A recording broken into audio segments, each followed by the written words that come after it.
Gers qui part même très en retrait. Regardez-le où il est.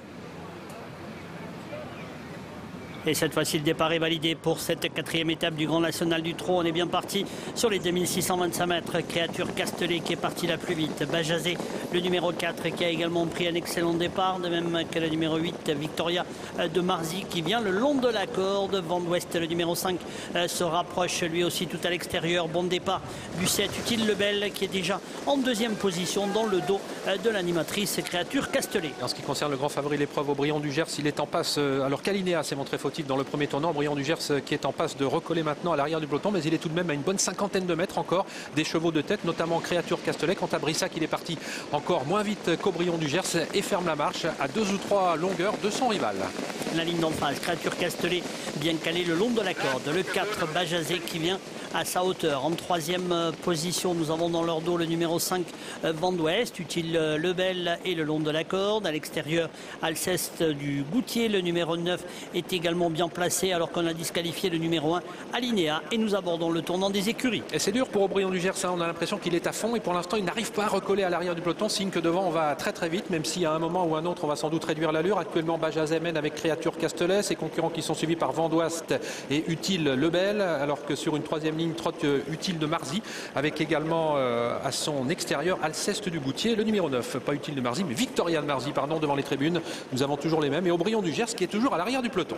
Les concurrents qui passent devant les tribunes, on a quelque peu ralenti avec côté corde Créature Castellet. Bajazé, le numéro 4, à sa hauteur. Le 7, Utile Lebel, est toujours bien calé, alors qu'à l'extérieur se rapproche maintenant en 3e épaisseur Blue Pass. Il emmène Coche Bleu dans son dos et ce dernier emmène le numéro 16, Aubryon du Gers, le grandissime favori. Et le peloton s'est désormais bien reformé. À un tour de l'arrivée, ils sont 3 de front, à savoir Créature Castellet côté corde. Au centre, il y a toujours Bajazé, Blue Pass qui est contraint de progresser maintenant en 3e épaisseur. Il n'a pas la partie facile. Utile Lebel qui a un bon parcours, il est 4e, suivi encore par Victoria de Marzy, le numéro 8. Quant à Aubryon du Gers, eh bien, il est toujours un petit peu sollicité, il est un peu froid et il est en 7-8e position, toujours dans le dos du numéro 2, Coach Franc-Bleu. Accélération en face de Blue Pass et accélération de Coche Franc-Bleu qui tente de rejoindre Créature Castellet qui a toujours l'avantage. Aubryon du Gers, le grandissime favori, se rapproche. Il a dans son dos Baronne de Bapré, Cavaleria qui fait son effort, le 14 avec le numéro 5, Vent d'Ouest qui est toujours là, pas très loin des premiers. Utile Lebel est dans son dos alors que le tournant final est en vue de cette épreuve. Créature Castellet qui est en tête, suivi par le numéro 2, Coche Franc-Bleu, le 7, Utile Lebel en dedans. Le favori Aubryon du Gers a un petit peu de mal à accélérer avec le numéro 11. Il s'agit de Baronne de Bapré, l'entrée la ligne d'arrivée. Créature Castellet qui est toujours en tête et qui va tenter de le faire pratiquement de bout en bout sur Utile Lebel.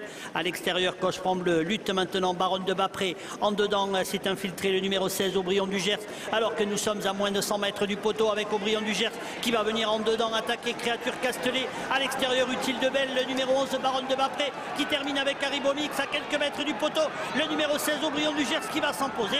La 2e place pour le 7 à voir avec le 12 à l'extérieur et le numéro 11, Baronne de Bapré. Le 10 et le 14 viendront ensuite. Formidable Aubryon du Gers, on ne donnait pas cher de ses chances de succès à environ 1500 mètres de l'arrivée. Il est pourtant revenu au courage. C'est un formidable champion qui s'est imposé donc à l'issue des 2675 mètres de ce parcours. Il s'est imposé devant le numéro 12 qui a fourni une